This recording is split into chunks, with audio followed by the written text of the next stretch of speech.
एक पुराने गांव में ज़ैनब नाम की एक कमहार लड़की रहती थी। वो अपने वालिद के साथ मिट्टी के बर्तन बनाती थी। उसके हाथों में कमाल का हुनर था, मगर गुर्बत उनका पीछा नहीं छोड़ती थी। गांव के करीब एक वीरान टीला था, जहां एक बड़े जिन के रहने की कहानियां मशहूर थीं। लोग शाम के बाद वहां जाने से डरते थे। एक दिन ज़ैनब को खास मिट्टी की जरूरत पड़ी, जो उसी टीले के पास मिलती थी। डरते डरते वो वहां पहुंची और मिट्टी खोदने लगी। अचानक जमीन कांपी और एक बेवाहिकल जिन नुमोदार हुआ। उसकी आवाज गरज की तरह थी। ए लड़की, तुम यहाँ क्यों आई हो? ज़ैनब ने हिम्मत से जवाब दिया, मैं सिर्फ अपने काम के लिए आई हूँ। मेरे माँ बाप बहुत गरीब हैं। मैं इस मुश्किल घड़ी में उनका सहारा बनी हुई हूँ। मुझे अपने रब पर पूरा भरोसा है। वो मेरी नेक नियति में मेरे साथ है।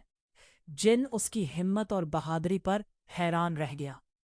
जिन ने ज़ैनब से कहा कि वो अपने बनाए हुए बर्तन दिखाएं। अगले दिन ज़ैनब खूबसूरत घड़े और चराग ले आई। जिन उनकी नफासत देखकर मुतासिर हुआ। उसने कहा, मैंने बहुत इंसान देखे, मगर तुम जैसी सच्ची और बहादुर नहीं देखी।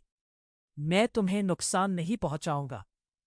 उस दिन के बाद जब भी ज़ैनब भट्टी में बर्तन पकाती, जिन पोशीदा तौर पर हवा का ऐसा झोंका भेजता कि आग यकसा जलती।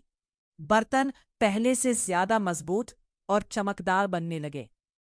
लोग दूर दूर से खरीदने आने लगे और ज़ैनब का काम मशहूर हो गया। महानों में गांव की हालत बदल गई। ज़ैनब की मेहनत से न सिर्फ उसका घर बल्कि पूरा गांव खुशहाल हो गया। लोगों का जिन से खौफ भी खत्म हो गया, क्योंकि वो दरअसल तन्हा था, बुरा नहीं।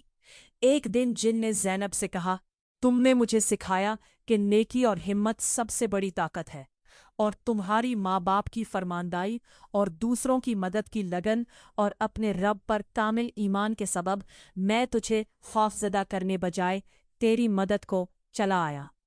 अब मेरा काम पूरा हुआ। फिर वो खामोशी से टेले की गहराइयों में चला गया, मगर उसकी दुआ हमेशा ज़ैनब के साथ रही। सबक: सच्चाई, हिम्मत और मेहनत से दुश्मन भी दोस्त बन सकता है।